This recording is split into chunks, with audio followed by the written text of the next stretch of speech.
అందరికీ నమస్కారం. ఈరోజు కథ చివరిసారిగా రాసిన వారు అంకిత మోహన్ గారు. మనుషులు ఉన్నప్పుడు వాళ్ళ విలువ తెలియదు, వాళ్ళ ప్రేమ అర్థం కాదు. వాళ్ళు లేనప్పుడు ఎంత బాధపడినా అర్థం లేదు.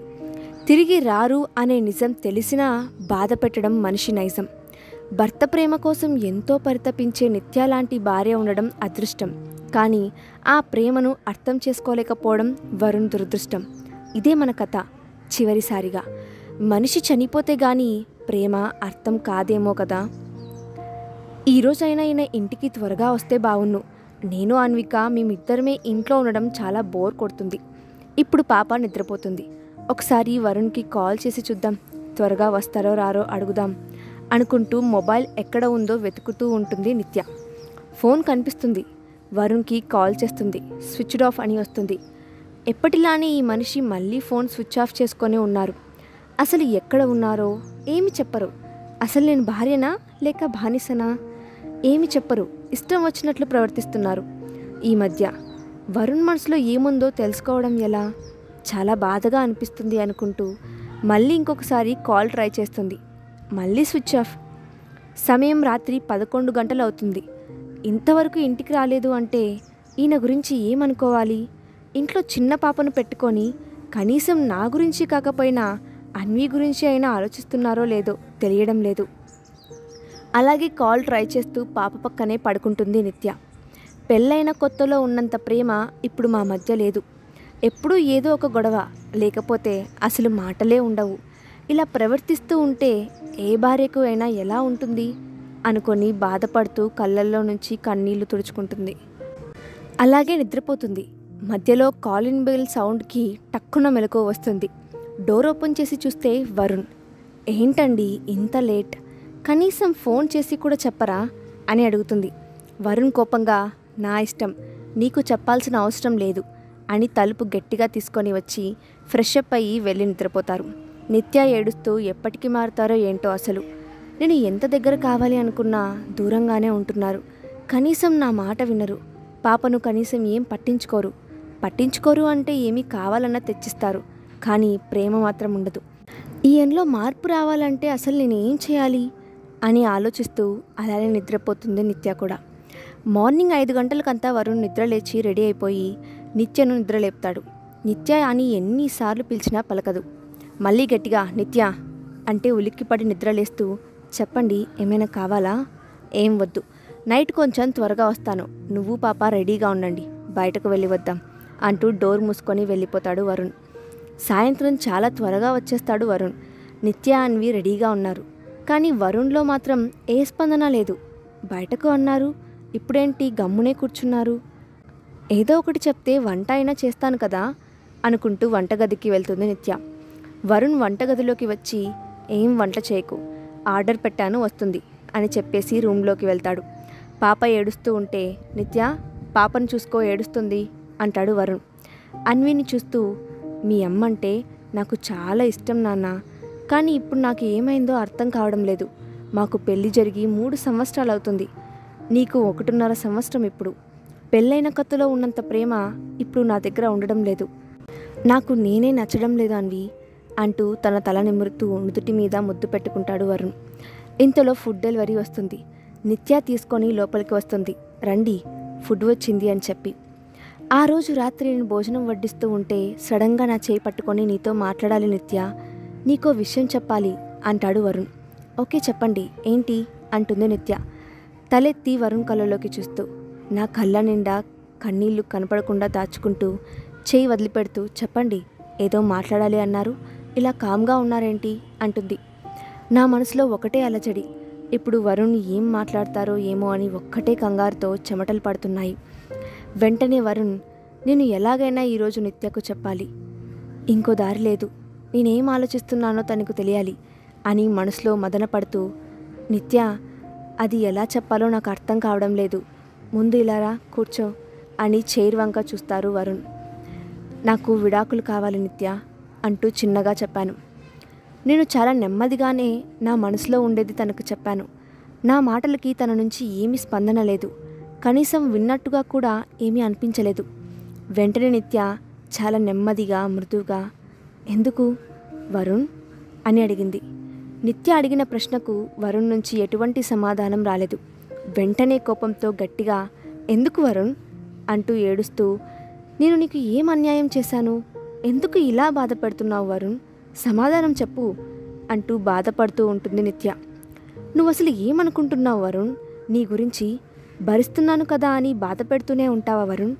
నేను మనిషినే కదా అంటూ ఏడుస్తూ భోజనం ముందర నుంచి బెడ్రూమ్లోకి వెళ్ళి తలుపు వేసుకుంటుంది. ఆ రోజు రాత్రంతా నిత్య ఏడుస్తూనే ఉంటుంది. వెంటనే వరుణ్ నిత్య దగ్గరకు వెళ్ళి, నిత్య వచ్చి తిను, ఆకలితో ఉండకూడదు అంటాడు. ఎప్పుడైనా అడిగావా నువ్వు తిన్నావా అని? ఇప్పుడేంటి కొత్తగా? నాకేం వద్దు, దయచేసి నన్ను ఒంటరిగా వదిలేసి వెళ్ళండి వరుణ్ ప్లీజ్ అంటుంది కన్నీళ్లు తుడుచుకుంటూ. మా పెళ్లి జీవితంలో ఎక్కడ ఏం జరిగిందో, ఏ పొరపాటు జరిగిందో నిత్యకు తెలుసుకోవాలని ఉంది అని నాకు అర్థమైంది. కానీ తన ప్రశ్నలకు నా దగ్గర సమాధానం లేదు. తను నా హృదయాన్ని కోల్పోయింది. నా మనసులో ఇప్పుడు అను మాత్రమే ఉంది. ఇది తప్పు అని నాకు తెలుసు. అయినా నా మనసు అను కోసమే ఆరాటపడుతుంది. నిత్యని నేను ప్రేమించడం లేదు. తన మీద నాకు జాలి తప్ప ఇంకేమీ లేదు. తప్పు చేస్తున్నానన్న భావనతో నేను విడాకుల పత్రాలలో మేము ఉంటున్న ఇల్లు, తన బ్యాంకు ఖాతాలో తనకి జీవితకాలంకి అవసరమయ్యేంత డబ్బు, పాప చదువుకు పెళ్ళికి అవసరమయ్యేంత అన్నీ, తనకు కావాల్సిన ఆస్తి అన్నీ రాసిచ్చాను. ఆ పత్రాల వంక ఒక్కసారి చూసి కోపంగా విసిరిపారేసింది నిత్య. మా 3 ఏళ్ల బంధంలో నిత్య బాధపడిన సందర్భాలు ఎన్నో, లెక్కలేవు. ఏ రోజు తనని సంతోషంగా చూసుకొనింది లేదు. మా ఇద్దరి మధ్య ఎప్పుడు ఏదో ఒక గొడవ.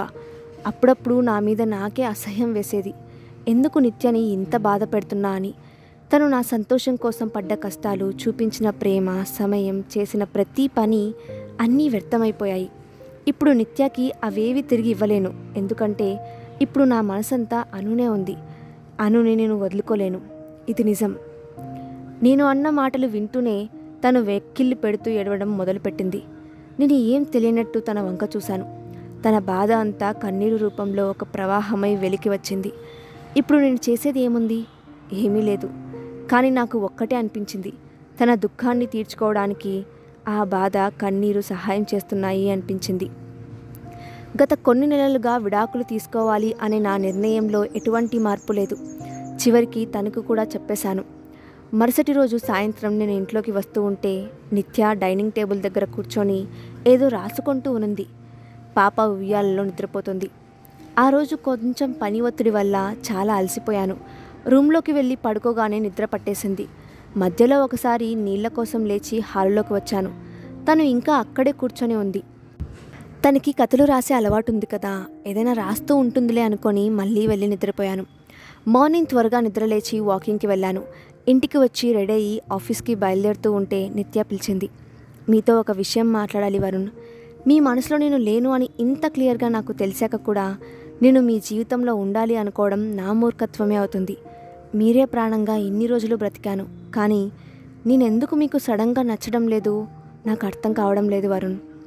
నీకు ముందుగానే చెప్పాను కదా నిత్య, మళ్ళీ మళ్ళీ నన్ను గుచ్చి అడగకు ప్లీజ్ వరుణ్ అని ఏదో చెప్పబోయి నేను ఎక్కడ మళ్ళీ కసురుకుంటానేమో అని కాసేపు ఆగి, ఒక్క నిమిషం వరుణ్, ఇప్పుడే వస్తాను అని చెప్పి తను అక్కడి నుంచి లేచి వెళ్ళింది.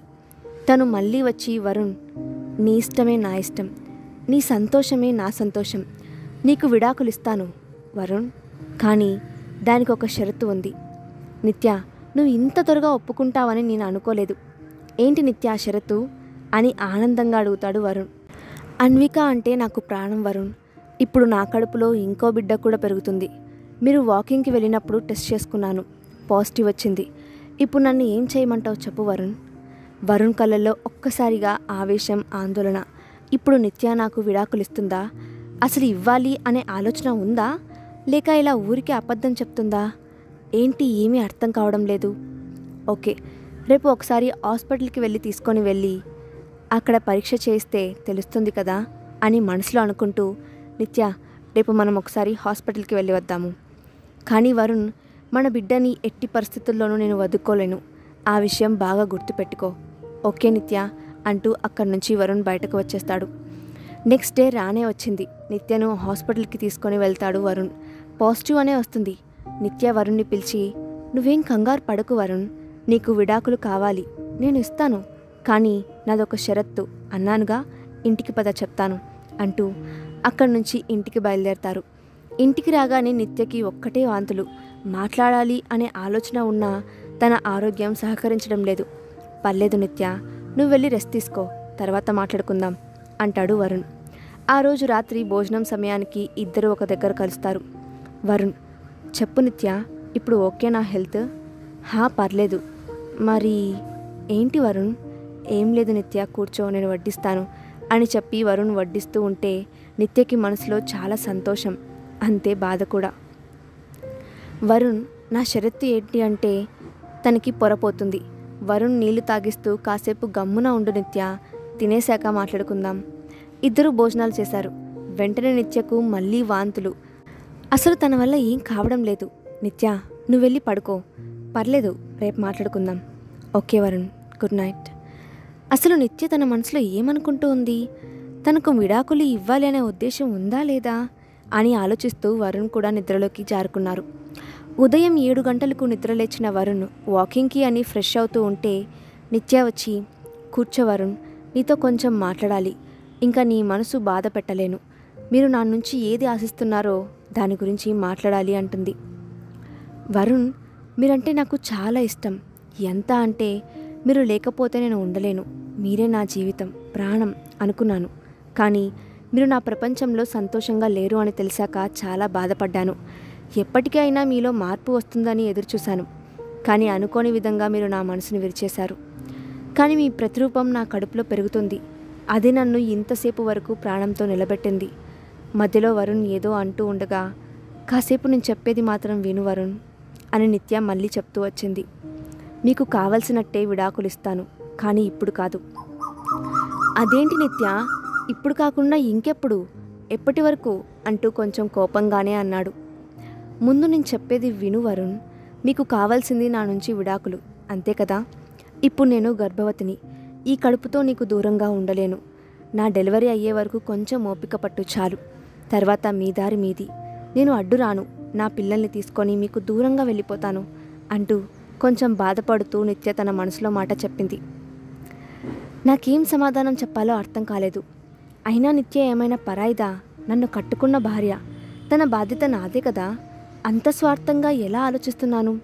తను అసలే వట్టి మనిషి కూడా కాదు. అయినా ఆ పరిగే బిడ్డ నా బిడ్డే కదా. ఎందుకు నేను ఇంత ఘోరంగా ఆలోచిస్తున్నాను?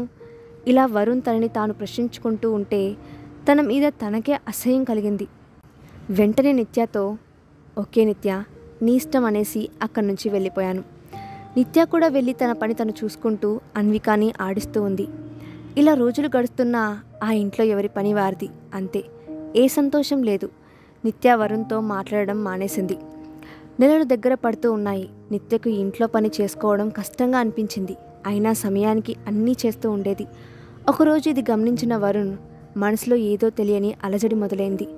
నా భార్య కదా తను, అంతలా బాధపడుతూ ఉంటే నేను అసలు ఏంటి ఛీ అనుకుంటూ నిత్య దగ్గరకు వెళ్ళి, నువ్వు వెళ్ళి రెస్ట్ తీసుకో నిత్య, ఇంట్లో పనులు నేను చూసుకుంటాను. పర్లేదు, మీరు వెళ్ళండి అంటూ నిత్య తన పనిలో తను పడింది. వరుణ్కి నిత్య మీద ఆలోచనలు మొదలయ్యాయి. ఏ పని శ్రద్ధగా చేయలేకపోతున్నారు. అనుతో కూడా ఏమి అంటే ఏమి అన్నట్టు మాత్రమే మాట్లాడుతున్నారు. నిత్య నా కోసం తన వారిని అందరినీ కాదు అనుకొని వచ్చింది. అలాంటి అమ్మాయిని ఎలా చూసుకోవాలి అసలు? కనీసం తన పట్ల నేను మనిషిలా కూడా ప్రవర్తించడం లేదు. ఇప్పుడు నాకు అను మీద ఉండే ప్రేమ కంటే నిత్యతో నా బంధమే ఎక్కువగా అనిపిస్తుంది. నిత్యను సంతోషంగా చూసుకోవాలి అని మనసులో నిర్ణయం తీసుకున్నారు వరుణ్. ఆ సాయంత్రానికి ఇంటికి వెళ్ళినప్పుడు నిత్య వంట చేస్తూ ఉంటుంది. వరుణ్ నేరుగా వంటగదిలోకి వెళ్ళి నిత్యను ఎత్తుకొని సోఫాలో కూర్చోపెట్టాడు. నిత్య అసలు ఇది కళా నిజమా అన్న ఆలోచనలోనే ఉంది. వరుణ్ వంట చేస్తూ ఉంటే అను కాల్ చేస్తుంది. ఫోన్ లిఫ్ట్ చేయరు వరుణ్. ఫోన్ స్విచ్ ఆఫ్ చేస్తారు. భోజనం రెడీ అయ్యాక ప్లేట్లో పెట్టి నిత్యకు తినిపించడానికి వెళ్తారు వరుణ్. కానీ నిత్య, నాకు ఆకలిగా లేదు, ఆకలి వేస్తే నేను తింటాను, మీరు నన్ను దయచేసి ఇబ్బంది పెట్టకండి అని చెప్పి అక్కడి నుంచి వెళ్ళి బెడ్రూమ్లో పడుకుంటుంది. నేను తనని అంతలా బాధ పెట్టాను కదా, ఆ మాత్రం కోపం ఉండటం తప్పేమి కాదులే. నెమ్మదిగా నిత్య మనసులో చోటు సంపాదించుకోవాలి. దానికంటే ముందు అనుకి ఈ విషయం అర్థమయ్యేలాగా చెప్పాలి అనుకుంటూ ఫోన్ కోసం వెతుకుతాడు. వెంటనే అనుకి మెసేజ్ పెడతాడు, రేపు ఒకసారి నిన్ను కలవాలి అని. ఓకే అని రిప్లై వస్తుంది. మళ్ళీ ఫోన్ స్విచ్ ఆఫ్ చేసి నిత్య దగ్గరకు వెళ్తారు వరుణ్. నిత్య లేచి కొంచెం తినేసి పడుకో ప్లీజ్ అంటారు. ఎప్పుడు లేనిది ఇప్పుడేంటి వరుణ్ కొత్తగా? ప్లీజ్ మీరు వెళ్ళి నిద్రపోండి అంటూ ఇంకోవైపుకు తిరిగి పడుకుంటుంది. నిత్య బాగా నిద్రలోకి వెళ్తుంది. అన్విక ఏడుస్తూ ఉన్నా కూడా వినిపించదు. వరుణ్ పాపను తీసుకొని అలా చల్లగాలికి వెళ్ళి తిప్పుతూ, మీ అమ్మ నిజంగా బంగారంరా తల్లి, నేను అర్థం చేసుకోలేకపోయాను, చాలా బాధ పెట్టాను, అన్నీ భరించింది, మిమ్మల్ని వదిలి నేను ఎక్కడికి వెళ్ళను అన్వి. పాప కూడా బాగా నిద్రపోతుంది. వరుణ్కి మనసు అస్సలు బాగోదు. ఇప్పుడు నన్ను ఇంత దూరం పెడుతూ ఉంటే తను పడిన బాధ నాకు అర్థమవుతుంది. ఇంకెప్పుడు తనని బాధ పెట్టకూడదు అనుకుంటూ వరుణ్ కూడా నిద్రలోకి జారుకున్నారు. ఉదయం లేవగానే నిత్య కోసం పాలు రెడీ చేసి తన కోసం వెళ్ళారు. కానీ నిత్య తాగదు. నిత్య మనసు అంతలా విరిగిపోయింది. ఆడది దేనికైనా సహిస్తుంది కానీ తన భర్త జీవితంలో ఇంకో ఆడది అంటే దానికంటే ఇంకో నరకం తనకి ఉండదు. ఒకప్పుడు రావణాసురుడితో యుద్ధం చేసి రాముడు సీతను కాపాడుకున్నారు. కానీ ఇప్పుడు కొందరు సీతలు శూర్పణఖ లాంటి వాళ్ళతో యుద్ధం చేసి రాముడిని కాపాడుకోవాల్సి వస్తుంది. నా భర్తకి ఎప్పుడూ అలాంటి ఆలోచనలు లేవు, కానీ ఆయన జీవితంలో ఇప్పుడు ఇంకో అమ్మాయి అంటే అది నేను నమ్మలేకపోతున్నాను, భరించలేకపోతున్నాను. ఆ విషయం గుర్తుకు వచ్చిన ప్రతిసారి ఆయన నా మీద ఎంత ప్రేమ చూపించినా అది నేను నమ్మలేకపోతున్నాను. నా బిడ్డ రూపంలో ఆయనలో కొంచెం కొంచెం మార్పు వస్తుంది. మారితే సంతోషం, కానీ మారినట్టు నటిస్తే అది ఎప్పటికీ నేను భరించలేను. ఇంకా ఉంది, తర్వాత ఏం జరిగిందో నెక్స్ట్ పార్ట్లో చూద్దాం. స్టోరీ నచ్చితే తప్పకుండా లైక్ చేయండి. అలాగే మీ ఒపీనియన్ని కింద కామెంట్ బాక్స్లో షేర్ చేయండి. ఇలాంటి మరిన్ని వీడియోస్ కోసం మా ఛానల్ని సబ్స్క్రైబ్ చేసుకోండి. Thanks for watching.